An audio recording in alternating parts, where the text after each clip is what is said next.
What's up, guys? It's your boy Jthk, and I'm here today to talk about Monday Night Raw. This is going to be my first ever Monday Night Raw review, and I know you're seeing this on Tuesday, so I'm technically really late. So the Raw opened up with Jey Uso, who personally I wasn't the biggest fan initially of him winning the Royal Rumble, but after the heartfelt promo he gave, and after like a little more thought when it came to why they had him win and like the overall direction that they're trying to go with the storyline, I came around to it. Like, there was a moment when he was talking about how he basically worked 10 years for this opportunity and this chance to prove that he can be a singles wrestler and hold his own as a single star. And he started crying, and I was like, damn, like this shit is tugging at my heartstrings. Like it just reminded me of a good old baby face, and I knew at that point in my heart that I couldn't be a hater anymore. But it started off with a heartfelt promo from him, and he was interrupted by Gunther, who came out and basically said, fuck you, fuck what you're building. If you pick me, I will make your life hell, and I will beat the dog shit out of you on the grandest stage of them all and prove that for once and for all, I am better than you. And honestly, I was enthralled. I was thoroughly enthralled, because Gunther has been on this run, and this championship run has been mostly about like him finding himself more when it comes to like the character work. I feel like he's doing some of the best work of his career right now. And character wise, he basically told Jey Uso to lock the fuck in or else it's over. And Jey Uso was like, hey, I still got options. I'm gonna see who I'm gonna pick, but don't think I'm gonna go down without a fight. And I really liked that. That was a great it's a great promo from Jey Uso, and a great promo battle from the two of them. After that, we had the delight of seeing Penta versus Ludwig Kaiser. Obviously, this is something connected directly to the Royal Rumble. So if you didn't watch, Penta eliminated Ludwig Kaiser in like 6 seconds after he tried to wait for an opportunity to go in when nobody was looking. And Penta's currently undefeated. I've been really enjoying his WWE run, and I'm excited for what's to come, because the matches that he's putting on are all-time bangers, and he's just giving his all every week. And I can't wait to see what that means for luchadors and Mexican wrestlers, honestly, because if they can push Penta to the moon like this, that means we can get a Dragon League push. That means we can get Andrade push, that means we can get another Rey Mysterio world title run. Fuck it, give it to me, hand it over. I want it. I want the Rey Mysterio world title run in 2025. You heard it here first. But yeah, that match was beautiful, and it told a really great story, especially with the ending where Penta was getting interviewed and Ludwig attacked him after the match. But Pete Dunne also came out, so it's interesting that they're adding another guy into the fray.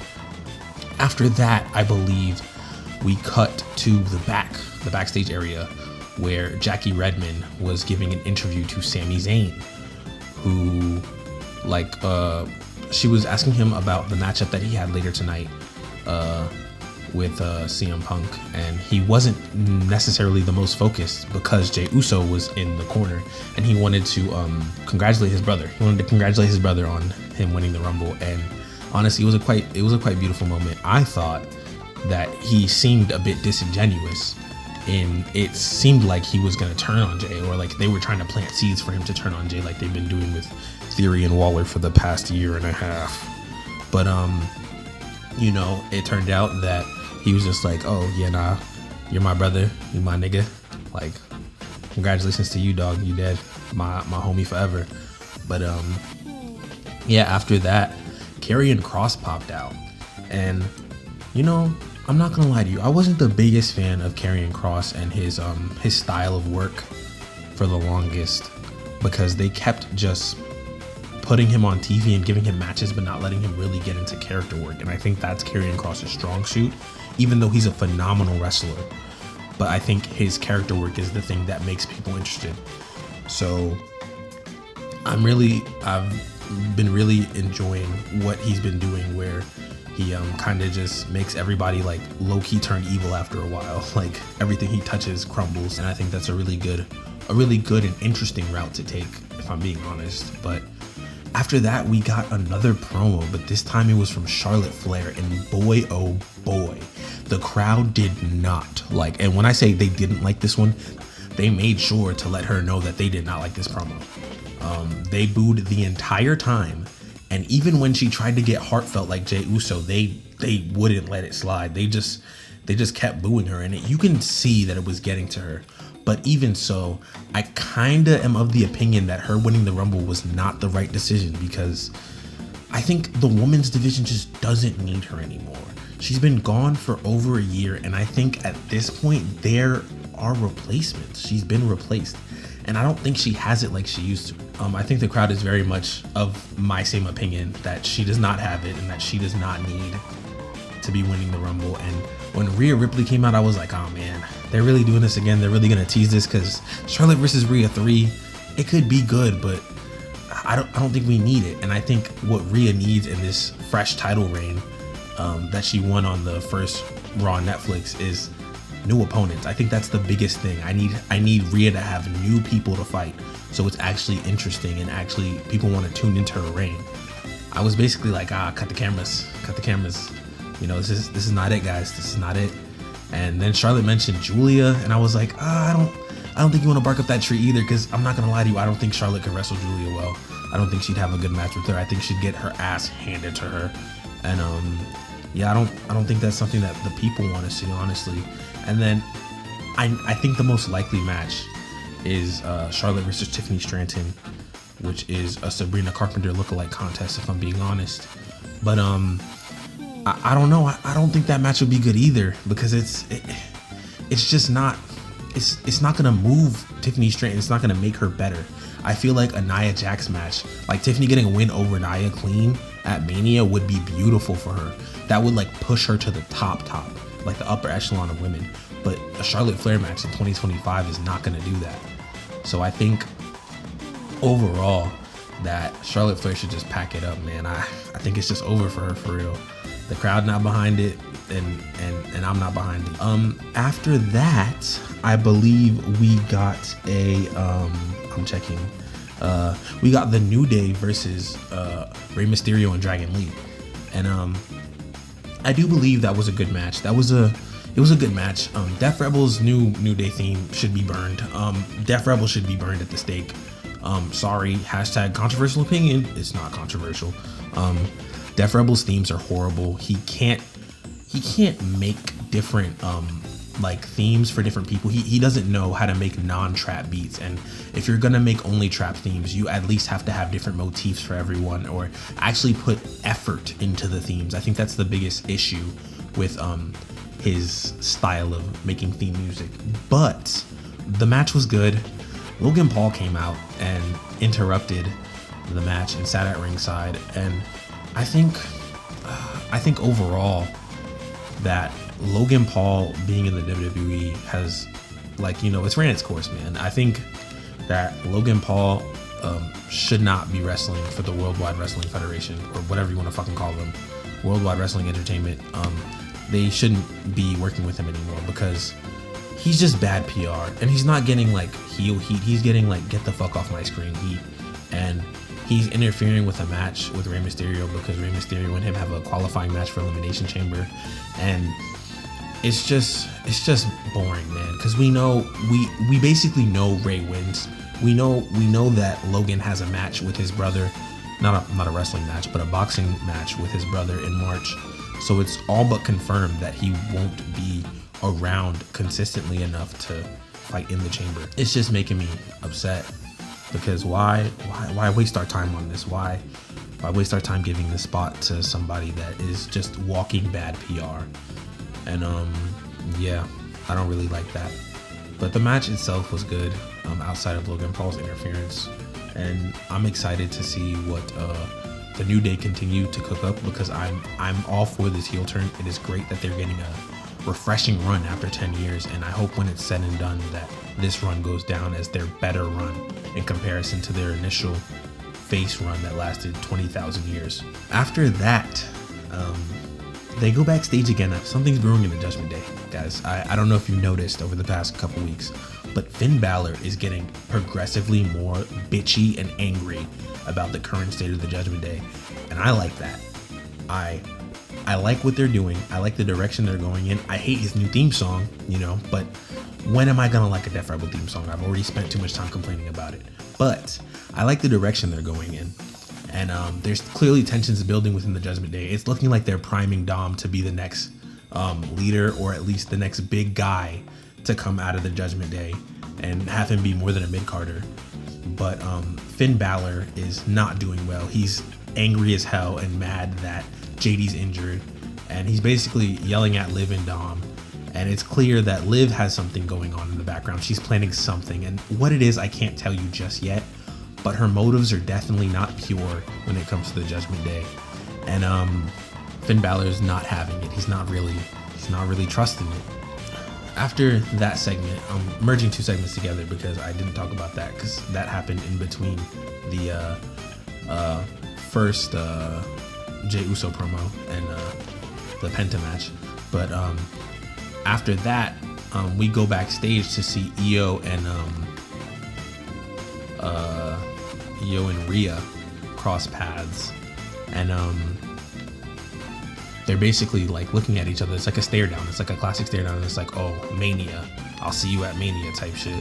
And all of a sudden, out of nowhere, Liv Morgan hits a drive-by on Io Sky, and it's concerning because Io Sky and Liv Morgan have a match later that night. And then out of nowhere, while Rhea's checking up on Io, Raquel Rodriguez comes in, hits a drive-by on Rhea. So they're clearly setting up some match interference later in the night for the match that they're going to have for Elimination Chamber, the qualifier match. But we finally get to the match, and Liv Morgan and Io Sky have amazing chemistry as always. You know, they're constantly putting on bangers. Those are two of the best women's wrestlers on the roster. Even though they have an all-star roster, that should say a lot about the two women. But as I said before, they were setting up interference with the backstage segment, so Rhea Ripley obviously interferes and tries to stop Raquel Rodriguez from interfering, and Rhea Ripley accidentally ends up getting Io Sky disqualified from the match. And that leads to Io Sky crashing out and being like, you took away my WrestleMania spot, like this was my one chance to get to Mania. And I really like what they're doing with Io, because it's clear that they don't want Damage Control to just be heels. They're like transitioning them to baby faces, and they've been doing this for a while. And yeah, it's interesting and cool to see Io like do character work. It's nice. I like her character work, and I think she can be more than just I'm the genius of the sky, I'm the GOAT. Like I like it. I like the struggle. I like the good old struggle, like the classic oh my god, how am I gonna get to Mania? How am I gonna get here? You know? And I think she's doing that well. She ran off after Rhea tried to apologize. She was like, no, what the fuck, don't try and talk to me right now. You took away my spot at Mania. And Rhea looked conflicted in the ring. She was like, don't run off on me. But yeah, after that, Seth Rollins came out. The whole night they had kind of been teasing an injury update on Roman Reigns, and Michael Cole ended up saying, oh, it's undisclosed at the moment because Roman hasn't chosen to tell the people what happened to him. Like, he hasn't chosen to let the doctors tell us what's wrong with him. And Seth Rollins comes out and basically says, I injured that nigga and he's not going to be at Mania. I like what they're doing with Seth Rollins at the moment. He has some pretty great work. He's like in between right now. He's like a heel and a face at the same time, but he's definitely leaning more towards that heel aspect of his character. I am excited to see what he does at Mania. I do believe it might be a triple threat between him, Roman, and Punk. But if not, I'm okay with Roman and Punk, or Seth and Punk, or Seth versus Roman in any order. But yeah, I really like this promo because it showed that Seth Rollins means business now, and he's not letting people that he doesn't like take control of his company, which is basically, because his character is basically the company man at this point. But yeah, he basically went through all the people that he fought in the Rumble. He was like, oh, Roman Reigns, I injured you. You won't be at Mania. I won't have to deal with you. CM Punk, I beat the shit out of you. I won't have to deal with you. And now you have to qualify for your match later. But Sami Zayn's gonna beat you because I know he's my nigga and he could beat the fuck out of you. And he basically calls out Sami Zayn and he's like, hey, lock in. Like, you know, you're better than Punk, and don't let him tell you that you're not better than him because you are on his level. Rollins basically gave Sami a pump up speech and was like, ah ha ha ha. Punk is ass and you're better than him in every way. So never listen to that old man. And yeah, he gave him a pump up speech before the main event match, which was an Elimination Chamber qualifier match. And that match was great, man. Sami and Punk have some beautiful chemistry. chemistry that I didn't know that they had. And I'm excited and very hopeful to see them have future matches together. Punk ended up winning, which was great. And before the match even started, Rollins tried to get in Punk's head and attacked him outside of the ring as he was coming out. But it didn't really matter because Punk's the GOAT and he doesn't let those things affect him. And they told a really great story in the match with the arms and shit, and Sammy's arm getting tweaked and his shoulder getting tweaked, and Punk tried to put him in the Anaconda Vice a couple times. It was a great story, and the match ended up ending with Punk hitting him with the GTS after he'd been teasing that the whole match. And yeah, basically after the match, Punk offered a handshake as a show of respect because, you know, Sammy really showed his ass and like wrestled the fuck out of that match. Like he wrestled as hard as he could and as good as he could. And yeah, he showed a sign of respect and Sammy shook his hand, and it was nice to see two GOATs coexist. It was nice to see that. It made me happy that they both, you know, acknowledge each other and acknowledge that the greatness that was in the ring together. And, you know, I thought the show ended there, but the show did not end there. Out of nowhere, Kevin Owens comes out and package pile drives Sami Zayn. Now, this is interesting because, like I said, I thought they were teasing a Sammy heel turn, but instead, it seems we're getting Sammy versus KO at Mania, which is insane to think about because Sammy was on the side of Kevin Owens at the Rumble. He was in the match with Cody Rhodes. He was there. And when he got Alabama Slam, the first person to run to Kevin's side was Sami Zayn. So I wonder what story they're going to tell here in regards to why Kevin feels the way he does. And the Raw ended basically with Kevin's package pile driving Sami Zayn and Punk running to the aid of Sami Zayn in the ring to try and help him and get medical attention and stuff. But yeah, that was Monday Night Raw. I hope you enjoyed the video, and this is actually, let me go on a little rant real quick. This is the first video I'm putting out, and this is the kind of content I want to do. This is what I love. I love wrestling, and I know a lot about it, and I think I offer unique opinions, and I might have people on the reviews with me. Sometimes I might have people talking to me at the same time, but for now, this is the way it is, and I appreciate you listening or watching. And yeah, that's it. I'm out of here. Thank you for watching. Peace, nigga.